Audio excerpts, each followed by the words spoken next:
Hello, everybody. It's working. Fantastic. Thank you so much. Good afternoon, and thank you all very much for joining us at the Paris Peace Forum this year. As you know, this year is all about new coalitions for peace, people, and the planet, continuation of our mission to reinvent diplomacy in a changing world. We're thrilled to be hosted by three institutions this year at the Palais de Chaillot: the Cité de l'Architecture et du Patrimoine, which manages the Parvis, the outdoor space; the Musée de l'Homme, which has hosted stages A, B, and C, and Roundtable 3; and the Musée de la Marine, which was home to Stage D and Roundtables 1 and 2, which is where we are right now. Two of these august institutions are represented here today, with Aurélie Clément Ruiz, the director of the Musée de l'Homme, and Violaine Bugeaud, Director of Public Relations and Protocol at the Musée de la Marine. We're also very happy this year to have hosted the high-level international conference on information integrity and independent media, co-organized with IFPIM and FID. We're lucky to have Sir Mark Thompson with us, who is IFPIM's co-chair and also chairman, CEO, and editor-in-chief of CNN Worldwide. And finally, of course, our own founder and Director General, Justin Vaïsse. I'll let Justin open, followed by Mark Thompson, and then Aurélie and Violaine, who will each share a few initial thoughts, and then there'll be about half an hour at the end for your questions. Obviously, you're welcome to speak in either English and French, and there are headsets, so if you've picked up a headset within the site for other sessions, you are welcome to listen to either audio track. So I will hand over to Justin. Vas-y, Justin. Thank you, Evan. I think I'll keep going in English, if only for Mark and Nishant. It will be probably easier, and sorry for the francophones among you, but it probably be easier, and I won't be very long. I just wanted to say that for 2 days we sat at the bedside of a planet that is suffering, of a peace that is often disappearing, and of people who need better governance, and so that's what we try to do. Whether with the anniversary of the 10-year anniversary of the Paris Climate Agreement, not by celebrating it, but obviously by trying to focus on the most effective ways to make it a reality. We know that we will be overshooting. Actually, we are in the process of overshooting the best goal we had, which was 1.5. Let's try not to overshoot the 2-degree objective of Paris. And for that, I think we made good progress on coal, and perhaps more importantly on methane. As we know, methane is even worse than CO2 for climate. And even though there was not one big breakthrough that you could announce, there was very useful discussions either in the panel, in the roundtable yesterday morning, but also on the sidelines of this, preparing for COP30 in Belém just 2 weeks from now.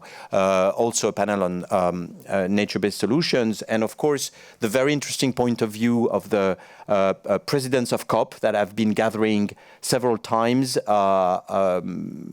mandated or as requested by the Brazilian presidency of COP.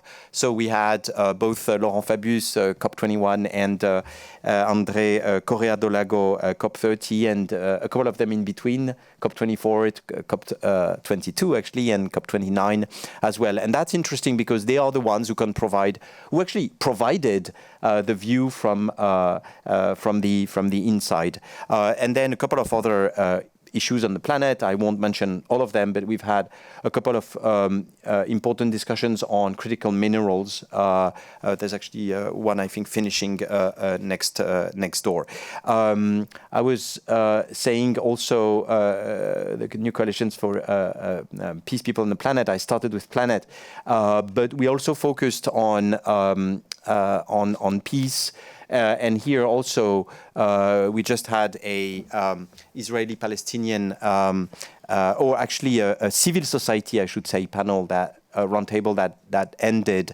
You know that we've worked on that issue quite a bit this year, convening 150 Palestinians from civil society and 150 Israelis together on June 13 in support of the two-state solution.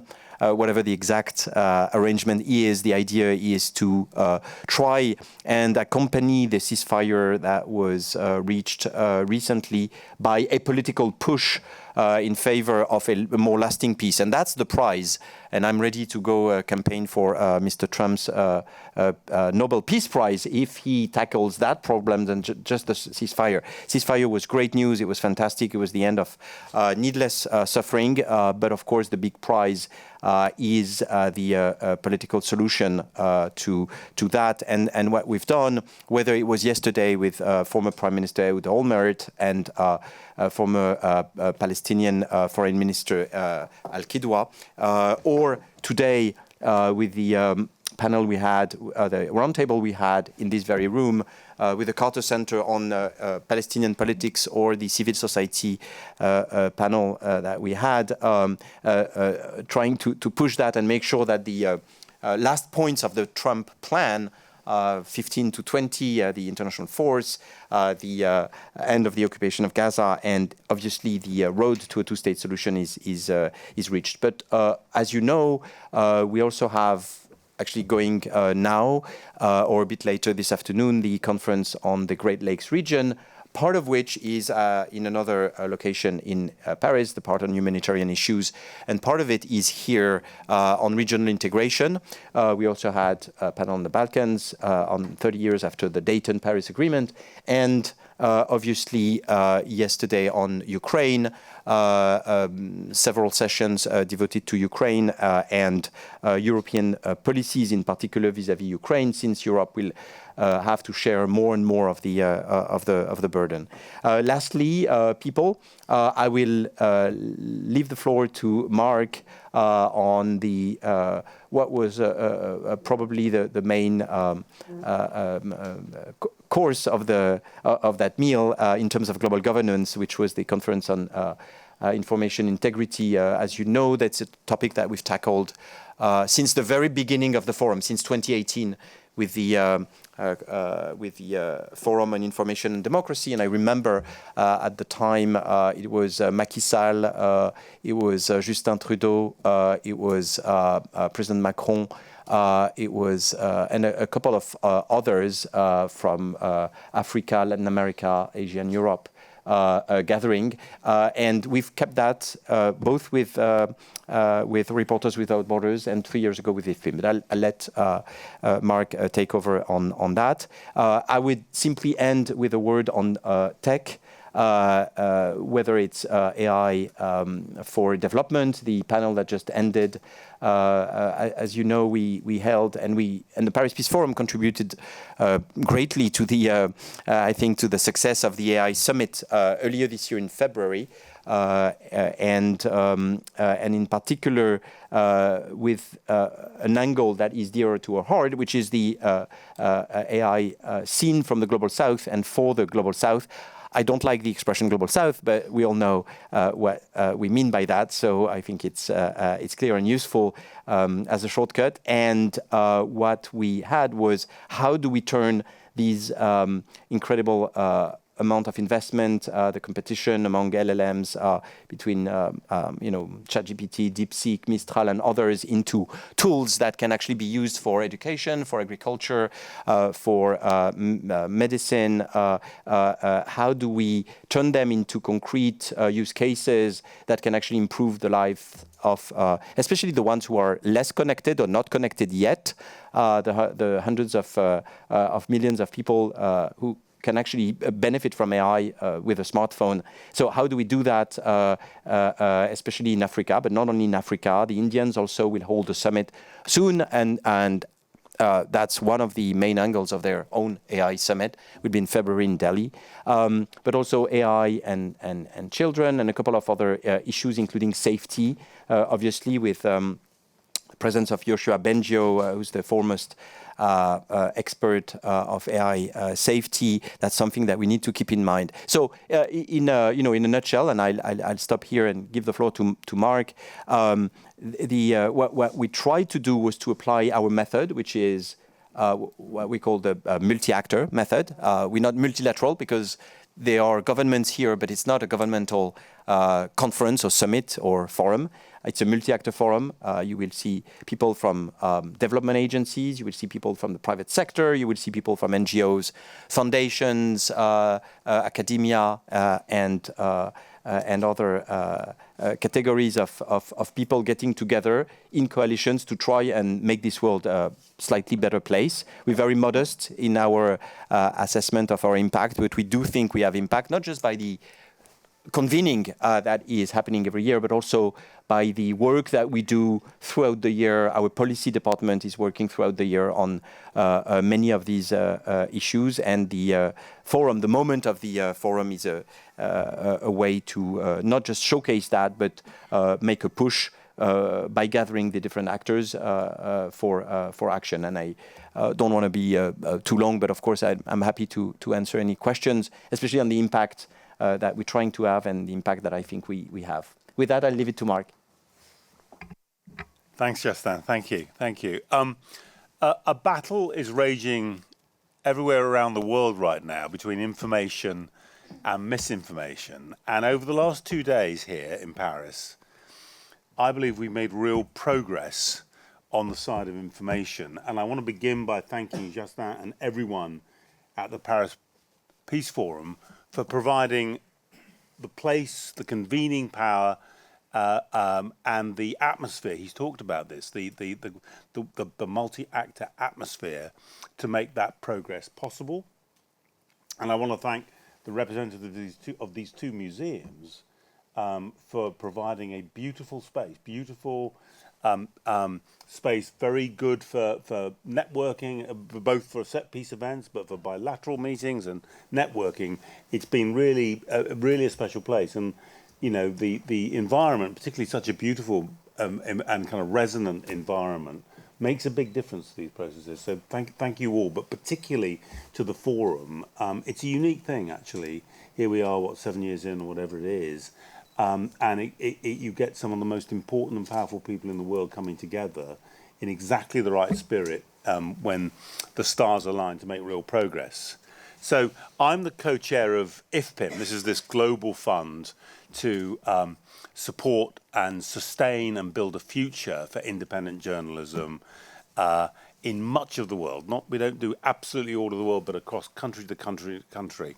And Nishant Lawani, the chief executive of IFPIM, is next to me in case you have any difficult questions. But seriously, let me just quickly give you a sense of what happened. I mean, you've heard about this already. The high-level conference on information and integrity. We were at IFPIM were one of the organisers of that, alongside the Forum for Information and Democracy. Some very big figures: President Macron of France, 4 other heads of state and government. President Mahama of Ghana, President Sandu of Moldova, Prime Minister Pashinyan, and Prime Minister Rama.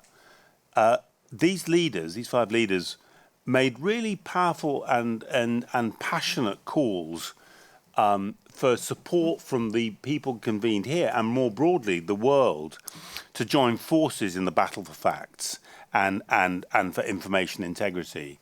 And I'm very grateful for their global leadership. President Sandu said yesterday about the work that this organisation, IFPIM, has been doing in Moldova, that IFPIM is not just strengthening journalism, but strengthening democracy. And that points to the link between citizens having access to news they can trust, so that they can make their own minds about what they think based on the facts. The connection between that and the fundamental elements of a democratic society. Moreover, yesterday, 29 countries adopted the Paris Declaration on Multilateral Action for Information, Integrity and Independent Media. And this document is available. You can read it. We believe that a number of extra countries are going to sign it over the coming hours and days. So I suspect that number is going to get into the 30s. We'll see. This is the first time so many countries have signed up to a broad declaration, which absolutely commits the signatories and their countries to start treating access to reliable information and independent journalism as public goods, civically and culturally and constitutionally important resources that require sustained public support alongside, of course, private sector innovation. They also, in the statement, emphasise the need for more collective action, and in particular, they support the work of this fund, the International Fund for Public Interest Media, as it were the financial arm of this coalition, so that significant investments are being made in information at a time when actually very substantial amount of money is going into manipulating information and creating mis and disinformation.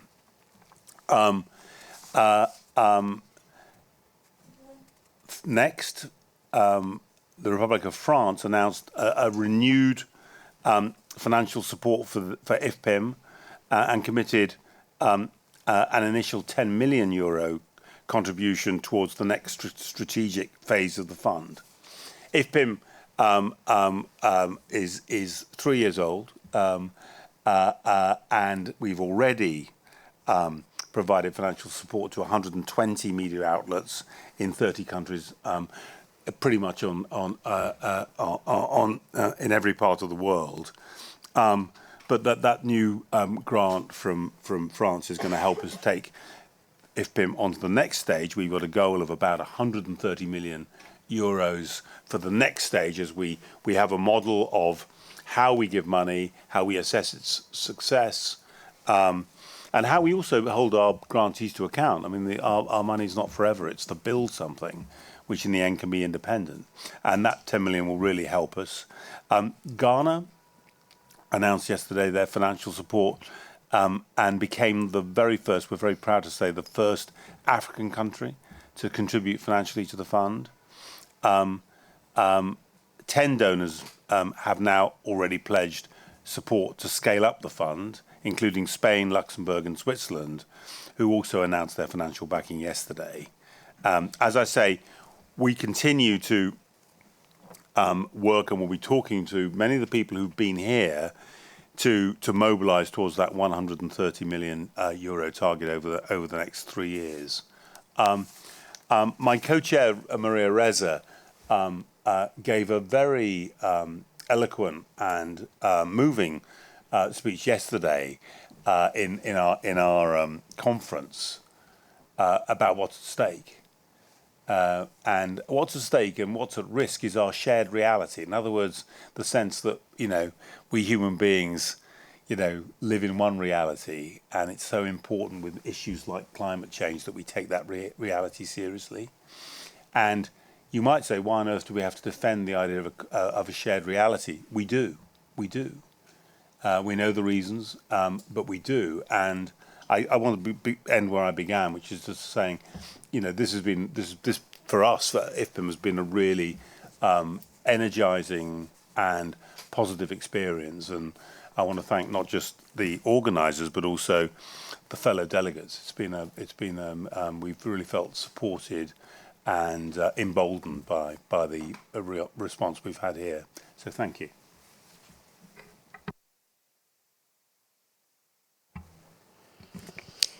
Thank you. As you know, the Musée de l'Homme, where a part of the Paris Peace Forum takes place, is very pleased to be associated to the Paris Peace Forum. It is really meaningful to us to be part of it because we share the same values. As you may know, the Musée de l'Homme, Museum of Humanity in English, is a site under the supervision of the National Museum of Natural History. These two entities, the Paris Peace Forum and the museum, may seem to belong to very different worlds. One dedicated to science, biodiversity, heritage, and the other one to diplomacy and global governance. But, as I said, we both share common mission, building a more sustainable and peaceful future for humanity. Here at the Musée de l'Homme, scientists study humanity in all its diversity, past and present, to understand the human evolution and how human actions affect the planet. This knowledge is essential to address today's global challenges: climate change, biodiversity loss, and environmental degradation. We have a key role in the dissemination of this essential knowledge today. On the other hand, the Paris Peace Forum provides a platform where government, NGOs, researchers, citizens come together to find cooperative solutions to these same global problems. By collaborating together, the museum and the forum highlight how science and diplomacy must work hand in hand. Scientific evidence gives the credibility and urgency to political decisions, while international dialogue ensures that this knowledge is turned into a concrete action. Thank you so much. Almost finished. Sorry, I didn't see the other page. I'm sorry. Sorry. Now, just to say that again, together we share really common values of solidarity, mutual aid and dialogue among population and on a global scale. In this way, our institutions remind us that peace is not only the absence of war, it's also the presence of harmony between people, societies, and the nature itself. Thank you very much. Yeah, good afternoon. When you aim at building peace, you always start by gathering people and have them talk to each other. And this is actually exactly the purpose of this museum's recent renovation, to bring all kind of sailors and all kind of sea-related people together and have them share their culture, their knowledge, their concerns, not only among themselves, but to anyone interested, and basically all our visitors. That is the reason why we have these gigantic spaces added to the exhibition space itself, to welcome and gather people who want to meet each other and to act together. So the French Maritime Museum teams are very proud that the Paris Peace Forum chose them to host this year's event, as well as our neighbor.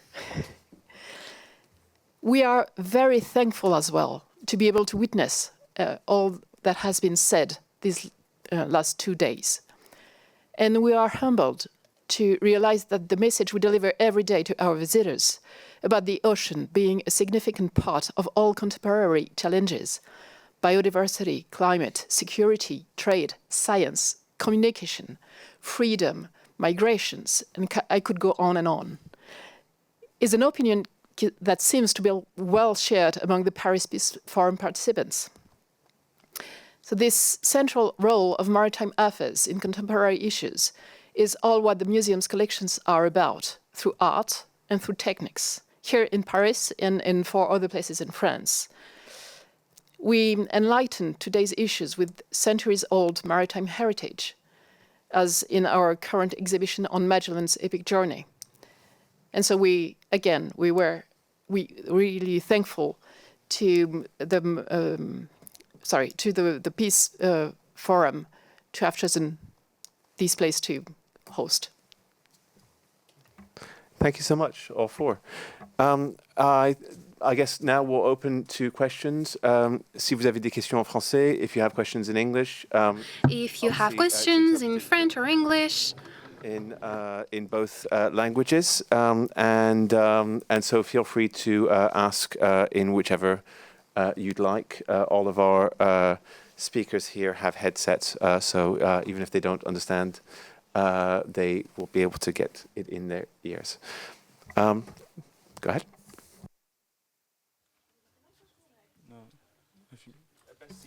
Okay. Best to use the microphone for the recording. Okay, I will try. Anastasia Luchenko, Monaco Press Club. I have the cross-panel question for everyone. If you had to describe this edition of the Paris Peace Forum in one word, what would it be and why? Just one word. Juste un mot. Oui, mission de Paris. Oui. Just one word. Yes, just a word, please. Yes. Boring word, but my word would be productive. Why? Because we came and took part in it and are leaving with practical things. Much more support, a declaration from many, many countries, some endorsements from some important world leaders from across the world, and significant either actual already commitments to actual amounts of money or strong commitments to fund us in the future. And I sort of feel that what happened is the Paris Peace Forum's always been a very good venue for us. We were, essentially announced at our formation a few years ago, but it really felt like this was a forum where it got real. People started putting their signatures on bits of paper. They started actually writing checks in earnest as well. So a really, really productive forum for us. Thank you. My word would be commitment, because we've been preparing this for months along with the Paris Peace Forum. And you succeeded. And we actually felt the commitment of every single person we shared thoughts with. We prepared that. We were in the very practical field, of course, but even in that field, we felt everybody so committed and feeling so strongly the sense of what they were doing, that my word would be commitment. Thank you. Dialogue. I think that what you said on the multi-actor forum is very interesting, and I think that really the dialogue is in the middle of everything, and we can really be better and live in a better world if we can continue to dialogue together. That's my word. Tiredness, I guess. I'm very tired. I'm really looking forward to tonight. No, I would say impact. For pretty much the same reasons that Mark outlined. That is, we could have created a conference, right? We could have done a geopolitical conference. It's fascinating. I love it. I've done it pretty much all my life. So we would have, great panels on Russia, Ukraine, on Middle East, on China, US, etc., etc. Just talking about it, right? And having great speakers, the ones that write in foreign affairs or as well. But that's not the path we chose. The path we chose, we do have sessions on some of these issues, but what we try to do is always have an element of impact, in the sense that it's built around either a coalition, and Mark explained the reasons why it's not just about convening people, it's also about having them decide for action, or converging on policy views, on norms. It's very hard to give you KPIs, for example. I can give you numbers. We had more than 80 sessions. There were 450 or 500 speakers. You can give these numbers, but they're not output. They're just input, right? And so it's very difficult to point to very concrete things. Mark can point to the 10 million plus the other funders plus the commitments. But most generally, it's about policy convergence. It's about crystallizing a consensus around a shared assessment. It's really important. You look at AI and children, for example. The coalition that we built, which has UNICEF, UNESCO, OpenAI, Anthropic, Google, Microsoft, government of France, Kenya, and 12 others, I think, plus neuroscientists and CTOs, sharing the same assessment on what the world of AI creates as an environment for the brain development of children, how anthropomorphism of AI, for example, is a serious question. We should ask that question now that it's being developed. That has real value. It's hard.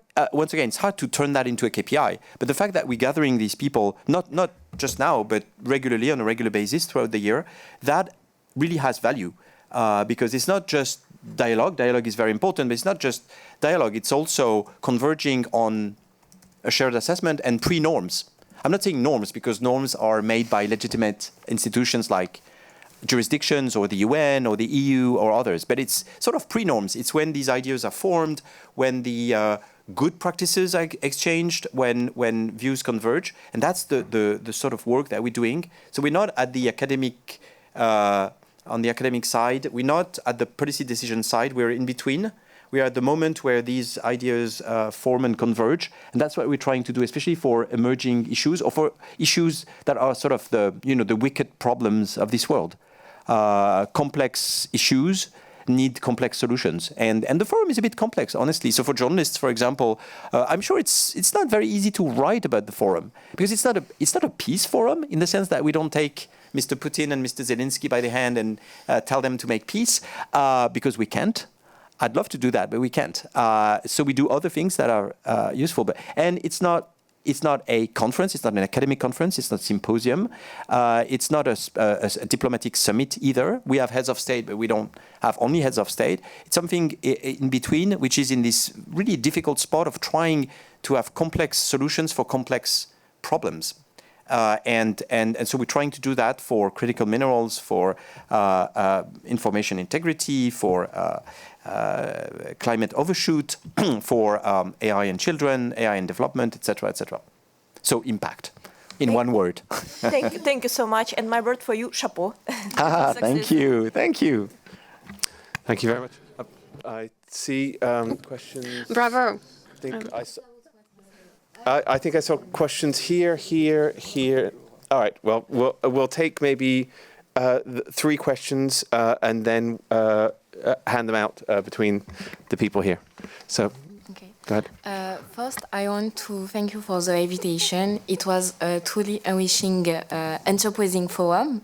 But as a French and moreover an independent content creator about politics and geopolitics, I feel compelled to ask you a few questions, Mr. Vaïsse. During the forum, AI played a major role in the debate.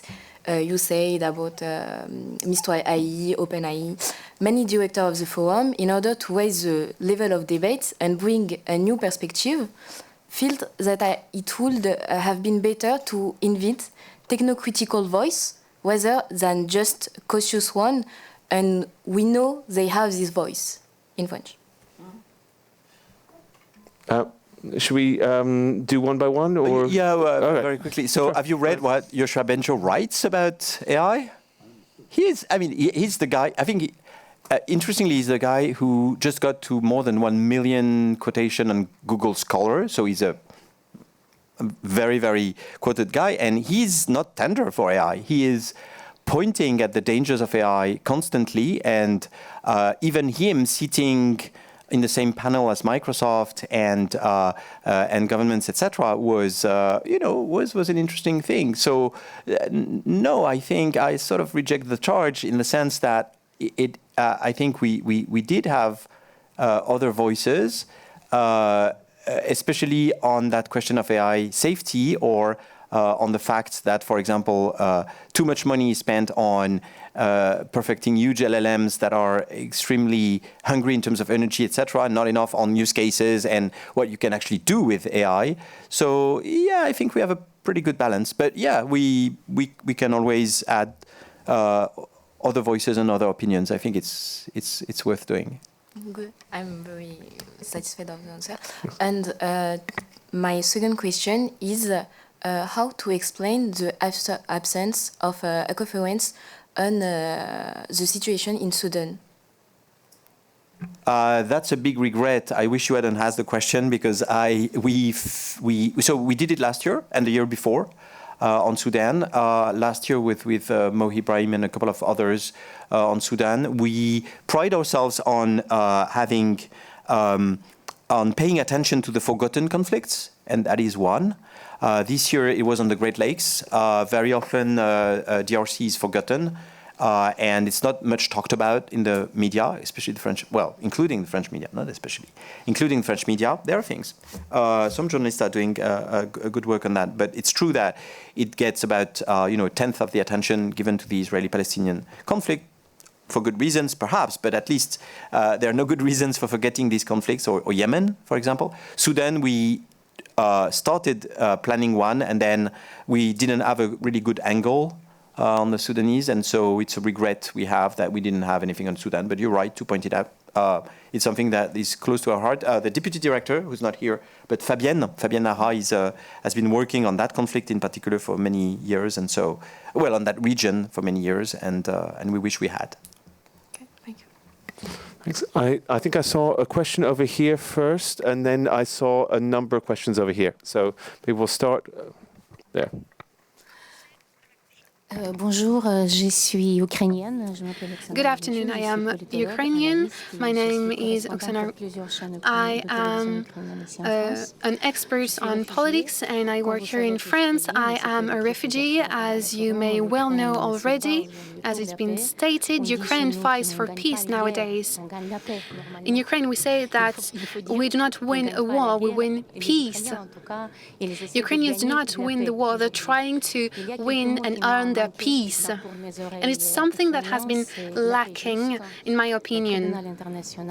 And it's to heard about international courts and international justice. If I may say so, on behalf of other Ukrainians, I wish to hear you talk about such topics. Because if we talk about peace ever happening, that is of the essence. And what do you want to tell to Ukrainian people? Because I will be covering the topic in Ukraine on TV, and I'm sure they're eagerly waiting for your answers. What do you want me to tell them? Saint Augustin disait, il y a deux amis, la justice et la paix. St. Augustine used to say that there are two enemies, both justice and peace. And I think you've been mentioning a very important point. If we want a sustainable peace, I was mentioning the conflict in Palestine earlier, well, it's not possible to build peace on the basis of a ceasefire. First and foremost, it's important to stop the killings, stop starvation. But of course, it's important to take into account the dreams and aspirations of the people. We need to talk about justice, transitional justice, of course, and reparations. All of these topics are very important. I think the panel which was really important on Ukraine may not have been the one directly on Ukraine, may have been the one on Europe with the Triangle of Weimar. Because, in my opinion, a large share of basically, the answer to your question is that Europe can do to Ukraine is what it can do for itself. So, really, the question is, can Europe replace the United States?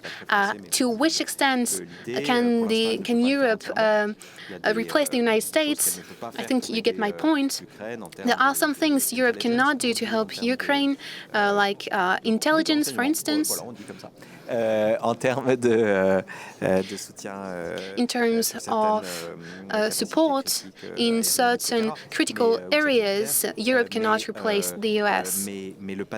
However, the panel on the Triangle of Weimar with Polish and German speakers mattered a lot, in my opinion. I think there was a key message sent there.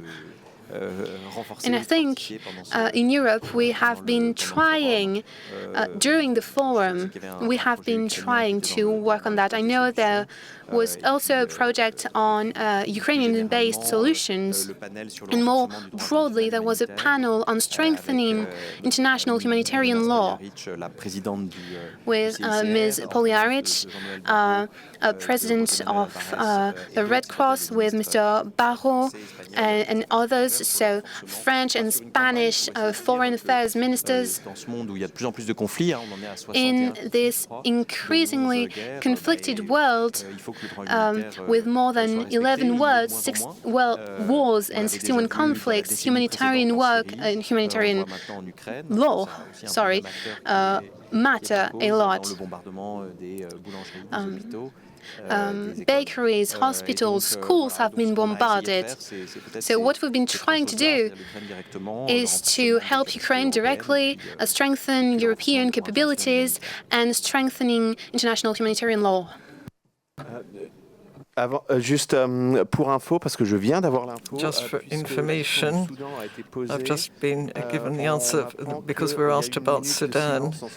I've been told there will be 1 minute of silence in solidarity with Sudan, and that was done on stage B just a few minutes ago, the minute of silence. Next question. From you first, and then from there, and then further along. Yeah. Go ahead. Hello. First of all, I would like to thank you very much for taking time to answer my question. My name is Fabiola. I'm a content creator and TikTok where I share reflection inspired by the book I read, as well as topics related to politics and social sciences in general. My question comes from the fact that the Paris Peace Forum had chosen to invite content creators alongside traditional media outlets. In 2025, more than ever, social media platforms have become a central space for information and influence in many ways, even a diplomatic and geopolitical tool. In that context, how do you view the role of social media and content creators in shaping the global public debate today? Do you think they should be recognized as legitimate media and geopolitical actors in their own right? Thank you. And maybe that's one for at least Justin and Sir Mark. Mark, I'd love to hear Mark. And obviously, if the two museum representatives also have any thoughts. I mean, I can't talk obviously because Justin and others are involved in what gets recognised and not recognised at the Peace Forum, but I absolutely accept that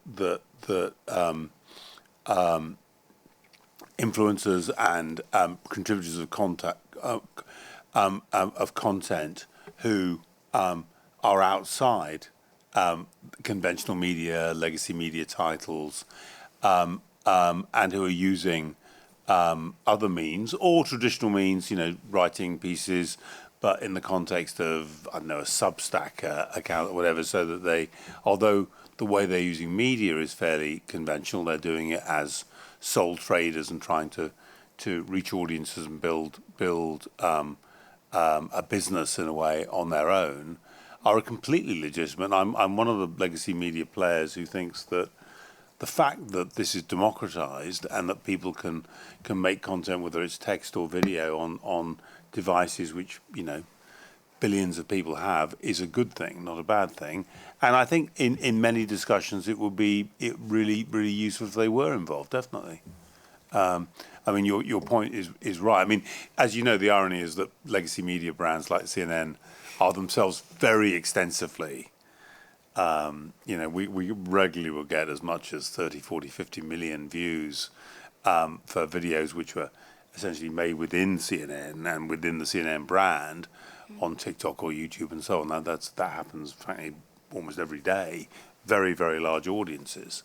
And I think when we think about public policy about media, again, I think it's a dimension. And it's very easy and wrong to assume that it's like conventional media, old-fashioned media is good, and everything that happens beyond that in the internet is bad and dangerous. We think there are dangers and problems with some of the content that's made on the internet, but there's some great work being done as well. So I'm pretty sympathetic with what you said. Thank you. I don't know if others had anything to add. Yeah, I will use the fact that Mark was pretty open and in his answer to say that I'm conflicted. To be honest, that is, on one hand, I encouraged Evan and his great communication team to invite content creators and others, and I think it's really important. I'm very enthusiastic about that, etc. On the other hand, we know that we live in a very, very special age in terms of information, where the legacy media, it's no offense to Mark, I think the statistic is that the average CNN viewer is older than 60, if I'm not... I don't know. Well, firstly, I'm over 60 and I don't use it. But more generally, I think that I would say the average user. Yeah. That's a statistic about domestic US cable TV. Right. If you look at the 140 million people who come to CNN.com, or the people who watch CNN content on YouTube or TikTok, you find much broader range. Right, which is an illustration of your point. But the basic point is true, that a sort of sit down in the sofa and watch a television program is definitely, so sitting down and watching the evening news, the 10 o'clock news on the BBC, or Tagesschau on ARD, or whatever, that is increasingly a pattern of consumption which goes with older audiences, definitely. And I think so the underlying point, which is that young people are getting their media in much more diverse ways, is a fundamental fact of life. And we launched a major new digital product 2 days ago, in part looking specifically to break out of the box of, if you like, the legacy platforms, and to reach out and find new audiences. So I think it's a really live issue. So, and it's interesting because it illustrates your point that you're diversifying. But my point is was not to do a sneak attack on CNN, obviously. Of course not. It was more to say that on the one hand, I'm very enthusiastic, open, and I'm also a consumer of the content that these content producers. On the other hand, I was saying we live in an age where the traditional guardians of truth, or the if you'd like, the traditional regime of truth is being challenged like few times in history, maybe the invention of the printing press, or things like that. And so that's the magnitude of the challenge to information that we have today. And I know it contributes to some of the disorders of the world. And so I'm not saying that these content creators are bad or good. I'm saying that we live in this age, and so we should be very careful. And after all, that's the whole point of IFPIM, is to encourage the production of high-quality media with standards, with journalism standards, etc., etc. And so we should not escape that debate that the democratization of information, that every citizen can be a journalist, also should be reconciled with the constraints of providing good quality and true content, right? So that's why I was saying I'm sorry, it was more for the sake of discussion than anything, but it's true that there is a dilemma that we should be discussing. It's really important because it has real effects on people's lives, not only in our societies but elsewhere as well. No, I agree with all of that. And one last point from me, sorry, is just to say, and the other point obviously is in the world of like traditional electronic media of, I don't know, 40 years ago, 50 years ago, where you have regulated providers, actually, with quality control and all the rest of it, the downside is you get less choice. People have got fewer choices, and you get famously, not enough diversity of voices and attitudes.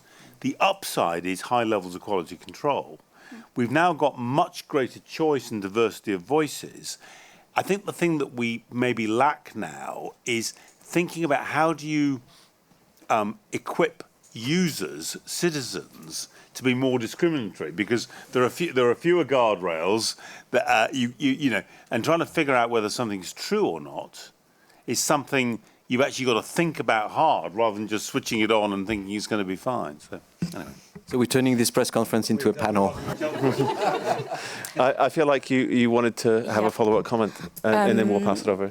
I do understand your concern about the possible risks and excesses, but since the platform are already shaping public opinion on a massive scale, do you think the solution lies more in regulation or in collaboration and education between institutions and content creators? Who wants to take that?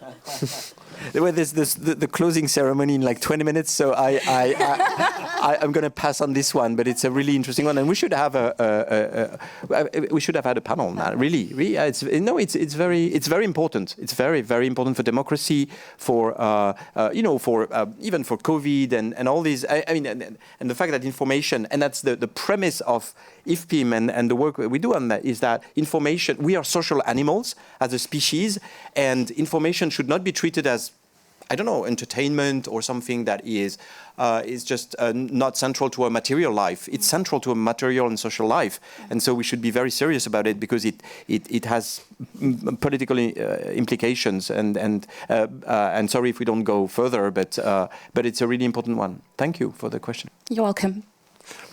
Thanks. I don't know if we have time for one more question, and I know that we have quite a few hands up. So let's take all the questions. Let's take all the questions together. Starting with yourself, I think I saw your hand first, and your hand, then your hand, then yours. Not to continue the discussion, but if there were more jobs for young journalists, then maybe they'd get fact-checked, and also then there'd be a diversity of voices. Fiona Zublin from DevX, which I guess falls into the gap between legacy and new media. I am curious about the declaration on support for independent media and whether the debate included thoughts about regulation on AI, given the threat of the ability to create sort of deep fakes as a threat to the ability to trust the media that we see. And beyond that, what you think about that. Does there need to be regulation in that area, and where should the liability lie? Go ahead. I think I might ask Nishan to answer. Okay. It's a real focus for us. But. Yes, I mean, the short answer is that in our session yesterday, regulation on AI was discussed extensively, and broadly there was very strong agreement that there needs to be regulation. And if you ask many of the tech companies, they will say the same thing, that there needs to be regulation. On a panel I was moderating earlier, the ambassador from Luxembourg, he pointed out that there are still political capacity and technical gaps in the abilities of governments to do that, but that doesn't mean that we don't need to address that urgently. So in my sense, not just at this forum, but at the previous one, there's been broad consensus that regulation is absolutely vital. And I'm hearing that not just from AI companies, but from policymakers as well. And do you think that that regulation will lead to there being less of a need for liability if that if those tools are used for ill purposes? I mean, I think that really depends on the regulation. I think we haven't got best-in-class regulation that is fully being implemented yet. And I think we need that to happen for that liability question to be tested. We should take several questions. Yeah, I think let's take these three questions together and then have a closing. I would rather have mine separate. Okay, sure. Well, let's take then from Sir and then. Merci. Je crois que les questions étaient au féminin aussi. Thank you. I see there are a lot of women asking questions now. Good afternoon, one and all. I'm Boudouin Aubert, and I work for Chad 24, and I'm from television. I'm from Chad, and I think it was excellent work that we've had here over these last 2 days. There was a lot of work, and it was very good to see what good timing it was. Thank you for being so punctual. We can congratulate you on that. And the president of the Cameroon, Paul Biya, said at a UN meeting that all heads of states are rabbit eaters. Are peace eaters. And when you look at the conflicts in Africa with Boko Haram and others, I think that the discussions we have had here should help bring peace to the countries where there's conflict. Now, this is the 8th forum, and we know that there are a number of resolutions, decisions made in the past. Do you think that people who come to the Paris Peace Forum and give their speeches here, which are very good, then spread the message with the recommendations and the concerns expressed? Is there real impact in these different countries? No, I think that's a question for Justin. Thank you very much for your question. Yes, so it's good to have a man asking a question. It's very difficult to answer this question because it obviously depends on the situation. Now, when you have an international meeting, you often see people say one thing and then do something else once they get back home. But what we're trying to do is to get people around the table, and they're not necessarily heads of state. Often people say, well, you didn't get the head of state here, but I would prefer to have a minister or the chief of staff or the director of European affairs who would be the one actually managing the work, having the discussions with their counterparts, and do it in a political way so that we can have real impact. And often the grand declarations that we can make for peace and so on are forgotten once we get back home. So I don't really have an answer to that. Sometimes the impact is not there. Sometimes it's just wonderful words, but we try and avoid that insofar as we can. But we provide you with the platform, the possibility for doing work, but we mustn't underestimate the role of language. There are commitments that are made here, and when you have civil society behind, checking on things and doing naming and shaming, then that can sometimes have a real effect too. Merci beaucoup. Thank you very much. Just one question about collective action. All over the world, young peace leaders are more and more under pressure. Are you going to launch new special initiatives for support youth organizations and youth energies in your forum? Thank you. We had a few things on sports a couple of years ago. One question that we often have for these in these press conferences is there are too many things at the forum. Why don't you focus on just 2 or 3, etc.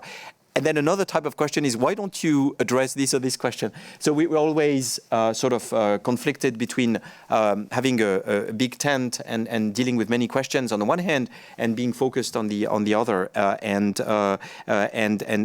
sometimes we've had, especially in the space for solutions, we've had a couple of things about sports, a couple of projects that were really good, and we believe in sports as a way to put it briefly, to do good in many social situations, development situations, etc. We don't have any plans for right now, but we're very open to it in the future. I think we do really have to go, but if you have a very quick. Question is quick. It's a little long too. It's addressed to Sir Mark Thompson, the International Fund for Public Interest. Can you hear me? Yes. Media. Is it too little, too late? Because the drop on overseas development aid is significant, as we've witnessed. And now, what about the male-dominated podcast industry in the U.S. that has helped elect far-right politicians, which created the mess we are in right now? How many millions do they receive in funding? And plus the brand endorsements that they carry, right? We're talking about Joe Rogan and all the clerks and the young men who are producing these podcasts, right? They are funded by the extreme right groups, right? So, and that is in millions of dollars. So what is the International Fund for Public Interest Media hopes to accomplish, and how come this public interest media supports only the developing world? There are tons of people struggling independent media in the developed world. Where is the funding for this, and will the International Fund address also? So firstly, the scale of the need at the highest level, i.e. to support good quality media and reliable information around the planet, is an enormous one. And if PIM has decided that we should focus on developing countries predominantly and other kind of, if you like, marginal societies, I don't think we rule out an extension of a scope later on, but straightforwardly, the United States is also the country with by far the greatest philanthropic investment in this area. There are multiple funds and multiple activities attempting to ensure plurality of quality journalism, where the biggest gaps are actually at the local and regional level.